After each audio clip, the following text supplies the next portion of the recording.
For the meditation of the Word of God tonight, please turn with me to 1 John chapter 2, verse 3 hanggang sa verse 6. At ito po ay pagpapatuloy ng ating expository series sa ating pag-aaral sa epistle or sa liham ni Apostle John sa 1 John chapter 2, verse 3 hanggang sa verse 6. Sabi po dito, at sa ganito'y nalalaman natin na siya'y kilala natin kung tinutupad natin ang kaniyang mga utos. Ang nagsasabing kilala ko siya ngunit hindi tinutupad ang kaniyang mga utos ay sinungaling at ang katotohanan ay wala sa kaniya. Ngunit ang sinumang tumutupad ng kaniyang salita, tunay na naging ganap sa taong ito ang pag-ibig ng Diyos. Sa pamamagitan nito'y nalalaman nating tayo'y nasa kaniya. Ang nagsasabing siya'y nananatili sa kaniya ay nararapat ding lumakad gaya ng kaniyang paglakad. May the Lord bless the proclamation of His word at this moment. Patuloy nating i-examine po ang passage ng banal na kasulatan na nagbibigay talaga sa atin ng categorical description ng mga tunay na nakakilala sa ating Panginoong Hesukristo. Sa mundo po natin na marami pong nagkiklaim na mga Christians, mga mababaw na profession of faith, at marami pong mga theological errors and heresies na dinadownplay ang kabanalan ng mga tao ng Diyos. As an indication na sila ay tunay na nakilala sa ating Panginoon, si Apostle John, under the inspiration of the Holy Spirit, ay nagbibigay po sa atin ng unmistakable and undeniable test of genuine spiritual life. Meron po talagang malinaw na palatandaan si Apostle John, the beloved disciple of the Lord Jesus Christ rather, ay sumusulat pa rin na meron pong pusong pastor, pero meron po siyang prophetic clarity sa isang iglesia na humaharap po ng mga bulaang katuruan, gaya ng Gnosticism na binanggit po natin noong nakaraang mga linggo. At ang mensahe po ni Apostle John ay napaka-urgent para sa kanila noong araw, para din sa ating kapanahunan ngayon. At ang nais po ni Apostle John ay magkaroon po ang kanyang mga readers ng assurance, katiyakan, hindi po false assurance ha. Hindi false assurance, kundi tunay na katiyakan, firmly grounded in the reality of our relationship with God. At ano po ang pinaka-indicator ng tunay na relationship with God? Malinaw na sinasabi po ng ating teksto mula sa verse 3 hanggang sa verse 6, obedience. Obedience is the primary indicator of the genuineness of our union with the Lord Jesus Christ. Ito po ang sinasabi po ng 1 John chapter 2 verse 3 hanggang sa verse 6, at isa-isahin po natin ang mga bersikulo na ating tatalakayin ngayon na na-divide sa apat po na main points. Una, the true test, ang tunay na test. Pangalawa, the stark reality. Pangatlo, the solid proof.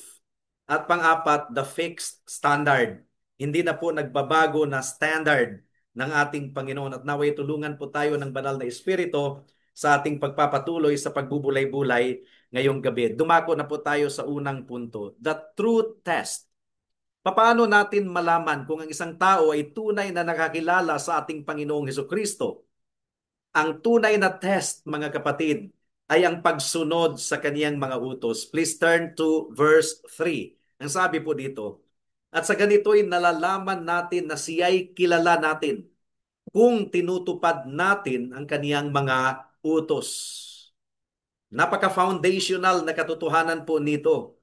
Ang mundo ay nag-aalok ng iba't ibang metrics or indication kung nakilala ba nila ang ating Panginoon, ano-ano yung mga indication na nilalatag ng maraming mga churches, emotional experiences, meron ding mga churches na intellectual agreement lamang sa doctrine, merong ibang mga grupo na outward religious ritual ang pamantayan kung tunay ba na nakakilala sa Panginoon ang isang tao.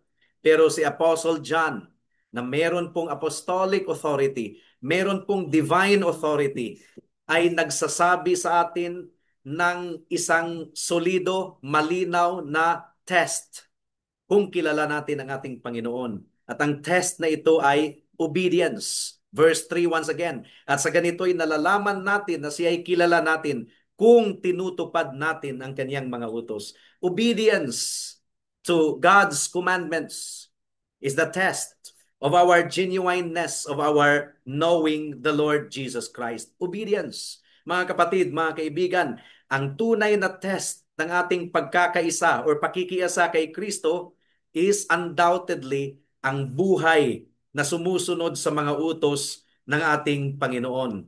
At ang kautusan ng ating Panginoon ay hindi ito arbitrary rules. Hindi ito pabigat sa tunay na mga tao ng Diyos na ang utos ng Panginoon ay dinisenyo na kunin ang ating kagalakan, kunin ang ating kaligayahan, in other words, killjoy. No. Ang utos ng Panginoon ay kailanman hindi po burdensome para sa kanyang mga tao. Kagalakan po natin ito. At ang utos ng ating Panginoon ay nagre-reflect sa moral character of God na sinamarize sa Ten Commandments, sa Decalogue. Pero ang buong kasulatan ay naghahayag ng moral na character ng ating Panginoon. Nagpapahayag ng perfect na katuwiran ng ating Diyos, perfect na kabanalan, at perfect na pag-ibig. Now, ang tanong dito ng marami, ang utos ba ng Diyos at ang utos ng ating Panginoong Hesukristo ay magkakaiba? May mga grupo talaga na nagsasabi na iba ang utos ng Diyos sa Ten Commandments sa Old Testament, iba din ang utos ni Kristo.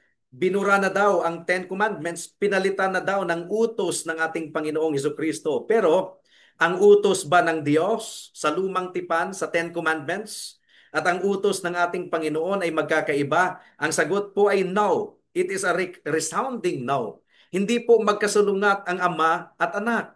There is no variation. Wala pong contradiction. Wala pong discord na namamagitan sa Ama at sa Anak at sa banal na Espiritu. Ang ating Panginoong Hesukristo na po mismo ang nagsabi sa John chapter 14 verse 15, "If you love me, keep my commandments." John chapter 10 verse 30 says, "I and my Father are one." And Jesus Christ is the embodiment of God's law. Hindi po abolisher ang ating Panginoong Hesukristo. He is the embodiment of God's law. Siya po ang tumupad sa buong batas ng Diyos. He did not come to abolish the law, but to fulfill it. So magkaiba ba ang utos ng ating Panginoong Hesukristo at ang utos ng Diyos Ama sa lumang tipan? The answer is no. And God's moral law, the Ten Commandments, is perpetually binding sa lahat ng mga tao dito sa mundo. Kahit si Apostle Paul, itong mga dispensationalist, mahilig silang mag-quote kay Apostle Paul at tinitwist po nilang sinasabi ng Romans chapter 2 verse 16 that we are no longer under the law but under grace, as if ang law at ang biyaya ay magkasulungat. No? Mahirap po na isang passage ng hindi natin maunawaan at the expense of many passages of the whole of Scripture. Kahit si Apostle Paul, na pinagbintangan nila na nagtuturo na wala na tayo sa ilalim ng batas, na misinterpret nila yung verse na yan, kundi nasa ilalim na tayo ng biyaya, kahit si Apostle Paul, consistent siya na inuphold niya ang Ten Commandments, ang ethical standards of the Decalogue sa liham ni Apostle Paul. For example, Romans chapter 13 verse 8 to 10. Please turn your Bibles with you. Romans chapter 13 verse 8 hanggang sa verse 10. Kinuwot po ni Apostle Paul ang Ten Commandments po dito. Ang sabi po dito, huwag kayong magkautang ng anuman sa kaninuman, kundi mag-ibigan sa isa't isa sapagkat ang umiibig sa kaniyang kapwa ay nakatupad na ng kautusan. Ang mga utos na huwag kang mangangalunya, seventh commandment ito. Huwag kang papatay, sixth commandment. Huwag kang magnanakaw. What's this? Eighth commandment. Huwag kang mag-iimbot, tenth commandment. At kung mayroon pang ibang utos ay nauuwi sa salitang ito, ibigin mo ang iyong kapwa na gaya ng iyong sarili. Ang pag-ibig ay hindi gumagawa ng masama sa kaniyang kapwa. Ang pag-ibig ang siyang katuparan ng kautusan. So ang mga nagsasabi na tinanggal na ng ating Panginoon ang 10 utos, they are terribly mistaken, and that is really a dangerous error, mga kapatid, mga kaibigan. Kung wala na po ang Ten Commandments sa ating kapanahunan ngayon, bakit kinwote ni Apostle Paul ang maraming bahagi ng Ten Commandments? Kahit sa Ephesians chapter 6 verse 1 hanggang sa verse 3, please turn there.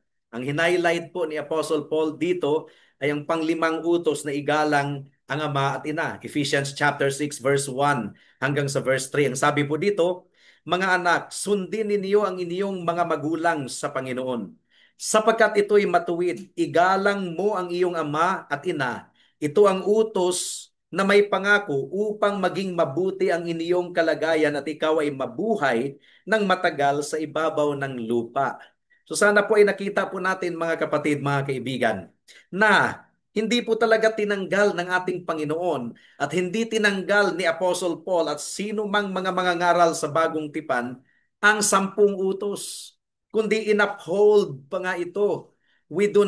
Jesus Christ came not to abolish the law, but to fulfill it. Sabi po ni Apostle Paul sa Romans chapter 3, are we treating the law for nothing? Far be it from happening.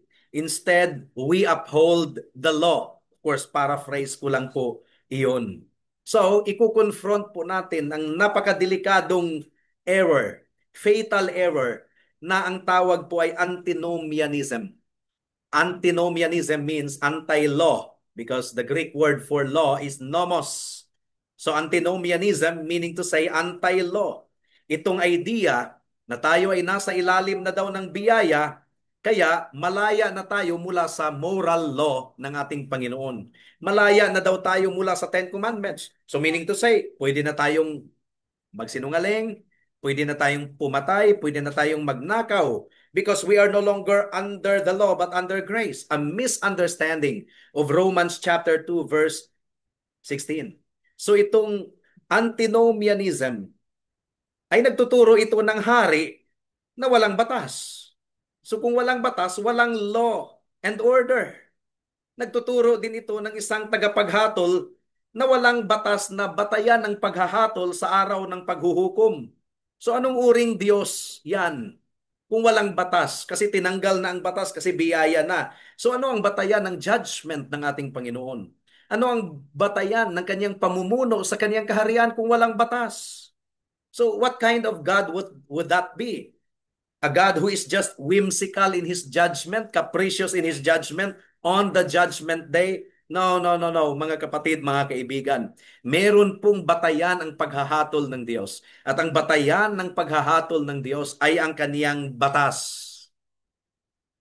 And that is bad news para sa bawat isa sa atin dahil ang requirement po ng Panginoon para sa kaligtasan is 100% obedience to the law.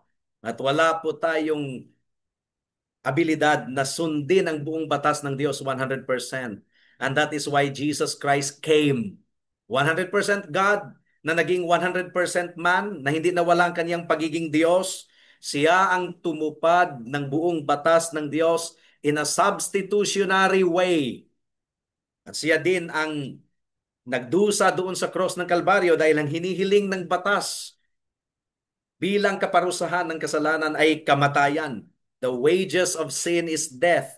Wala po tayong pambayad, but because Jesus Christ fulfilled the law, He received the just penalty demanded by the law, which is death. Death and the shedding of blood. Without the shedding of blood, there is no forgiveness of sin. Sa ginawa po ng ating Panginoong Hesukristo ay niligtas po niya ang lahat ng mananampalataya mula sa kanilang kasalanan, mula sa pagkaalipin sa kasalanan. At ano ang kasalanan? Sin is violation against the law, or sin is lawlessness. In other words, nung niligtas po tayo ng Panginoon, niligtas po niya tayo mula sa pusong disobedient. And that is why, ang sabi po ng unang punto ng ating pagbubulay-bulay ngayon, ang pinaka-test ng ating union with Christ, ang pinaka-test ng ating pagkakilala sa ating Panginoon ay obedience. At sa ganito'y nalalaman natin na siya'y kilala natin kung tinutupad natin ang kaniyang mga utos. Ayon pa po kay Thomas Watson, God does not want to save us in our sins, but from our sins. At ayon pa kay Charles Spurgeon, if a man says, I believe in Jesus and yet lives in sin, his profession is a lie. Pero para sa mga tinubos na mga tao ng Diyos, meron pong nangyari. Pinalaya po niya tayo mula sa pagkaalipin sa kasalanan. Binigyan po niya tayo ng bagong puso at bagong espiritu sa ating kaloob-looban. Gaya ng sinabi po ni Ezekiel sa Ezekiel chapter 36 verse 26 to 27. This is the definition of salvation. Salvation is not only salvation from hell, but salvation from sin. Salvation from the heart of stone, na likas na umiibig sa kasalanan. Tinanggal po ng Panginoon ang pusong bato at pinalitan ng pusong laman. Ezekiel 36 verse 26 to 27. Ang sabi po dito, bibigyan ko kayo ng bagong puso at lalagyan ko kayo ng bagong espiritu sa loob ninyo. Aking aalisin ang batong puso sa inyong laman at aking bibigyan kayo ng pusong laman. Aking ilalagay ang aking espiritu sa loob ninyo at palalakarin ko kayo ng ayon sa aking mga tuntunin at magiging maingat kayo sa pagsunod sa aking mga batas. So you see, the true test of our knowing Christ is obedience to His command. It is the unmistakable sign of truly knowing Christ. Ang obedience po, ang pagsunod po sa batas ng Diyos ay hindi po siya option para sa isang Christian. It is really a must and it is the natural fruit of a regenerated heart. Yun po ang unang punto. Pangalawang punto, the stark reality. Ang isang claim na walang obedience ay isang kasinungalingan. Yun ang ipinagpapatuloy po ni Apostle John sa verse 4 rather. At ang salita sa verse 4 ay napaka-straightforward and categorical. Wala pong buts, wala pong ifs, walang disclaimer, wala pong clarification. But this is really straightforward and categorical. Verse 4 ng ating text, John chapter 2 verse 4, ang sabi po dito, ang nagsasabing kilala ko siya, ngunit hindi tinutupad ang kaniyang mga utos ay sinungaling at ang katotohanan ay wala sa kaniya. Now, meron bang hidden meaning ang bersikulo na ito? Wala po. Wala po talagang hidden meaning. Sino man na nagkiklaim na kilala niya si Kristo, na merong profession of faith sa ating Panginoong Hesus, pero aktibo na namumuhay ng disobedience or paglabag sa batas ng Diyos, isang buhay na kinakarakterized by a disregard for God's commandment, ang taong iyan ay sinungaling. Ang katotohanan po ay wala sa kaniya. At ito po ay isang napakasolemne na kapahayagan ng banal na kasulatan. Kung sasabihin po natin na the truth is not in Him, that means Christ is not in Him because Christ is the truth. I am the way, the truth, and the life. No one comes to the Father but by me. And to say that the truth is not in Him is to say that Christ is not in Him. Ang isang taong iyan ay hindi pa nabigyan ng bagong puso. Patay pa siya sa kaniyang pagsalangsang at kasalanan according to Ephesians chapter 2 verse 1. Ang kaniyang profession ay walang laman at ang kaniyang claim ay hollow. Pakinggan po natin si Dr. Martin Lloyd-Jones. Ang sabi po ni Lloyd-Jones, if your life does not show evidence of a desire to obey God, then whatever you say about your knowledge of God is utterly worthless. It is a delusion. It is a lie. And you are a liar according to the Apostle John. And I agree with Dr. Martin Lloyd-Jones' pronouncement. Now, ano ba ang implication po nito mga kapatid, mga kaibigan? Marami po sa ating kapanahunan ngayon, gustong-gusto lang po nila ang benepisyo ng Christianity. Ano ba ang mga benefits ng Christianity? Gustong-gusto yan ng mga tao eh. Ang benefits ng Christianity, kapayapaan, pag-asa, assurance of heaven, gusto nila yon. But they do not want holiness. They do not want to obey the law of God. They want Jesus Christ as their Savior, but not as Lord. Pero hindi po pumapayag si Apostle John sa isang twisted and truncated gospel na yan because that is a false gospel. Ang tunay na saving faith by its very nature ay nagpapabago ng ating puso at nagpuproduce ng uri ng pamumuhay na merong pagsunod sa batas ng Diyos. That is the second point. The third point is this. The solid proof. Actually, nag-overlap lang ang ating apat na punto, mga kapatid, mga kaibigan. The solid proof. Ano ba ang solid proof ng pag-ibig ng Diyos ay nagiging ganap sa atin? Again, sa verse 5, ang sabi po ni Apostle John, the solid proof of God's perfected love is keeping His word. Tinutupad natin ang kaniyang salita.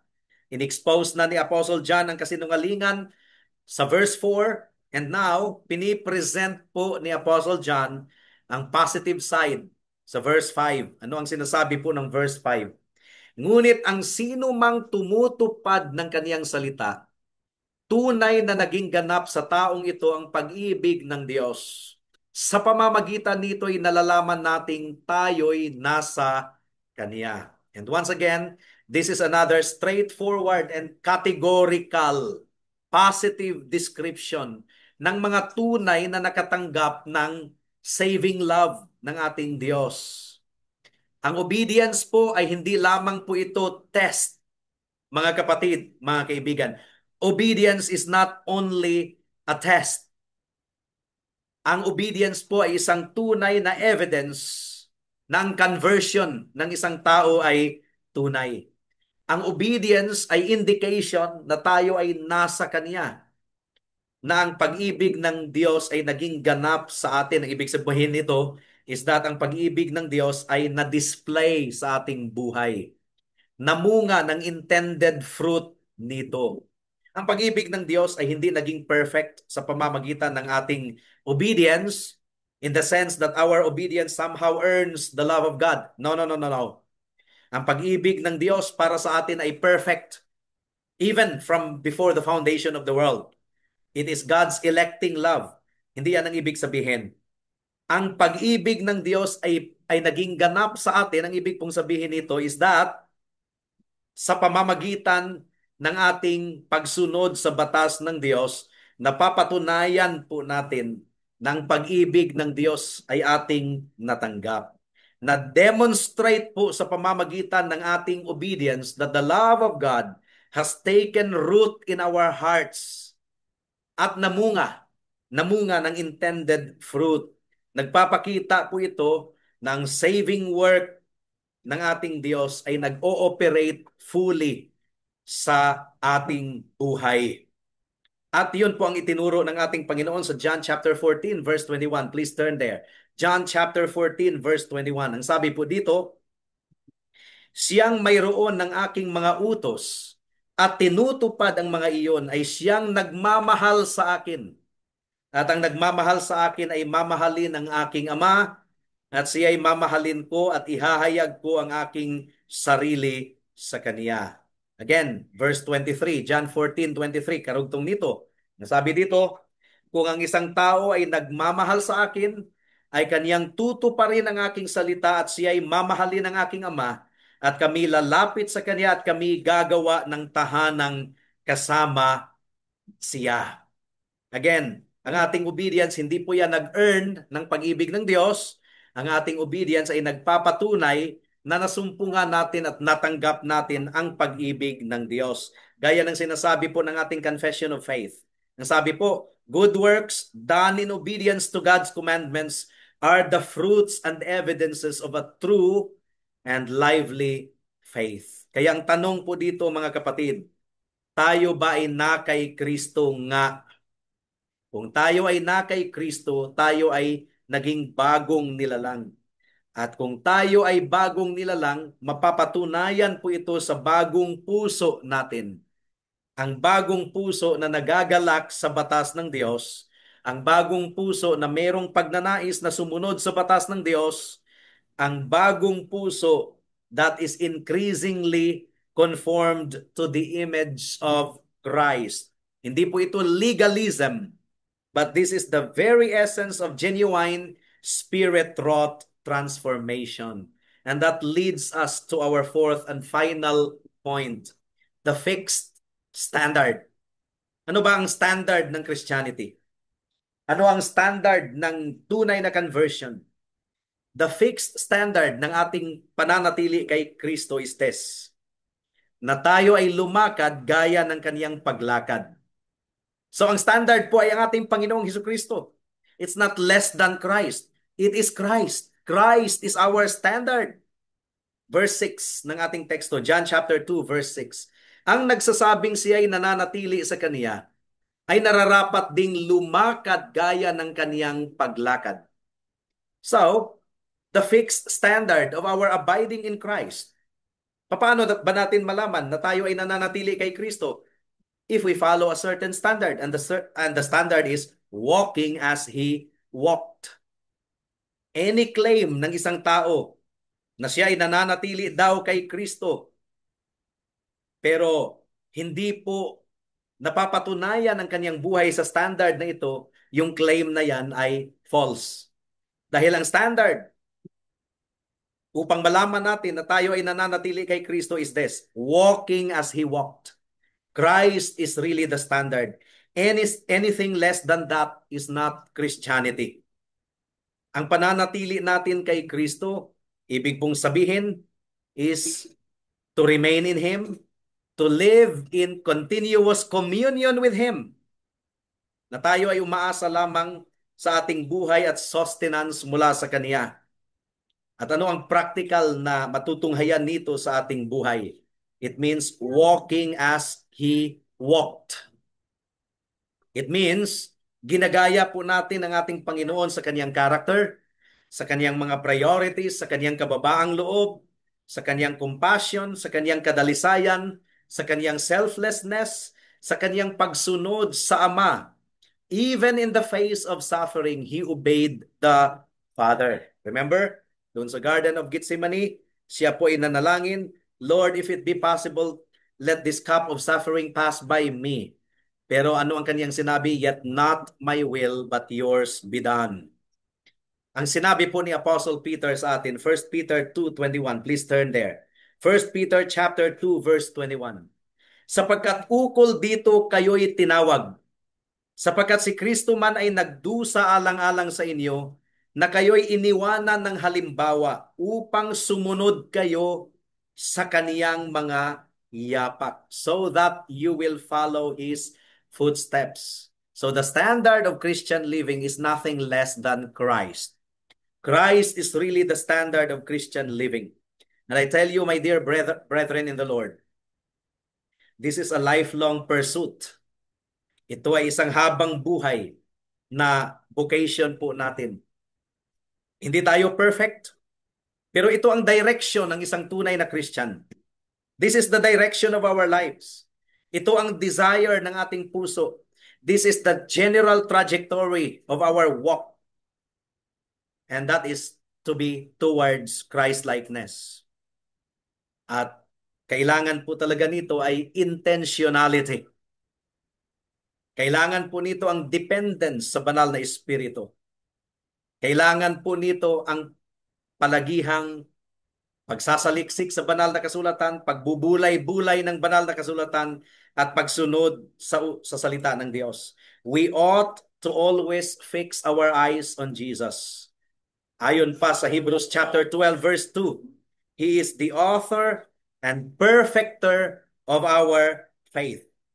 At sa ating patuloy na pagtitig sa ating Panginoong Hesukristo, sa ating patuloy na pagbubulay-bulay sa Kaniyang buhay, sa Kaniyang teaching, sa Kaniyang sacrifice, sa Kaniyang pagkabuhay muli, tayo po ay na-transformed into His image from glory to glory by the Spirit of the Lord. Yun ang sinasabi po ng 2 Corinthians chapter 3, verse 18. And so in conclusion po, mga kapatid, mga kaibigan, sa 1 John chapter 2, verse 3 hanggang sa verse 6, ito ay parehong comfort, aliw natin. This is a profound comfort. At ito din ay isang challenge, piercing challenge.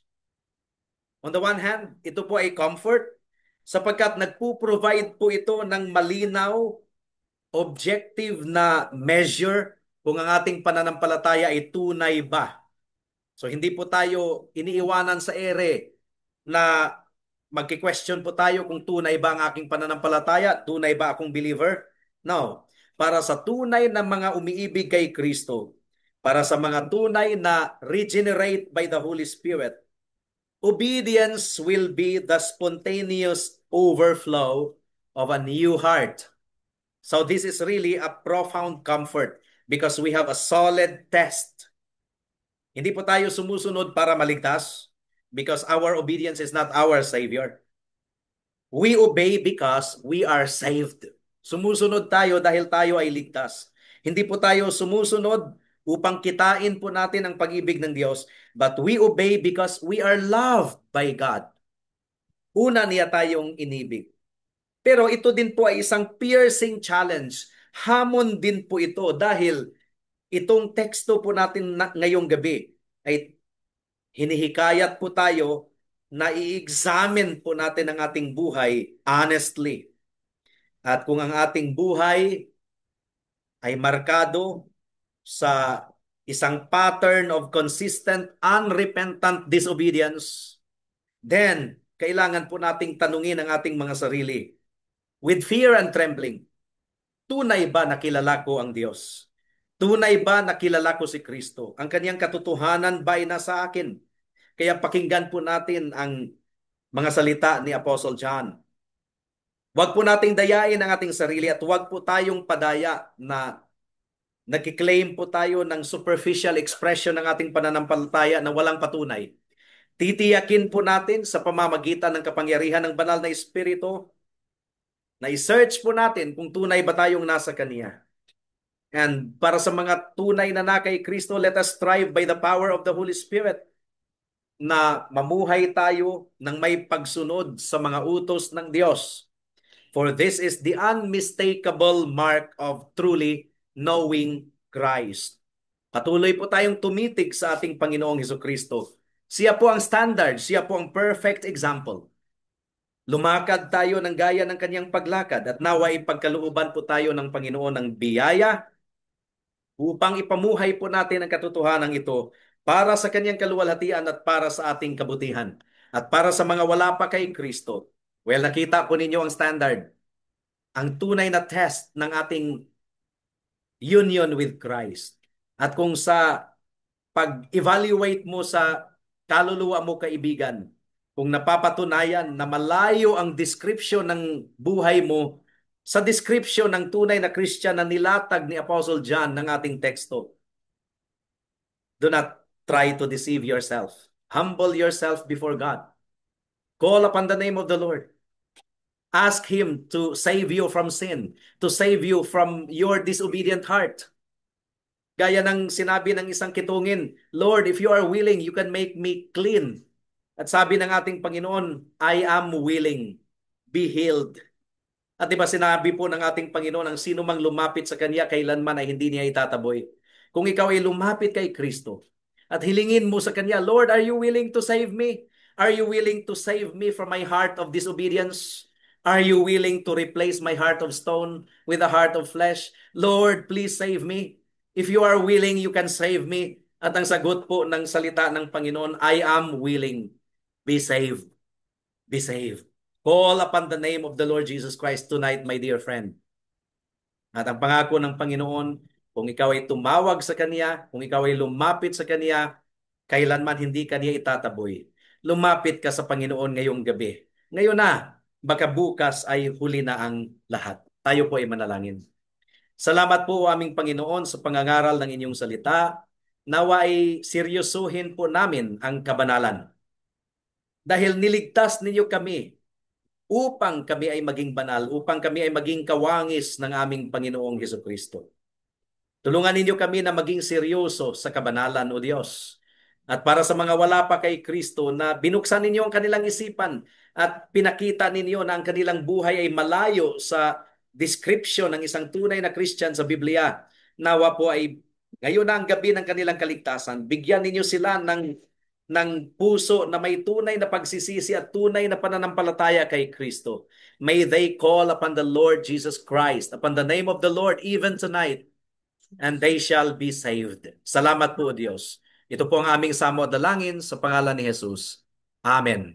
Amen.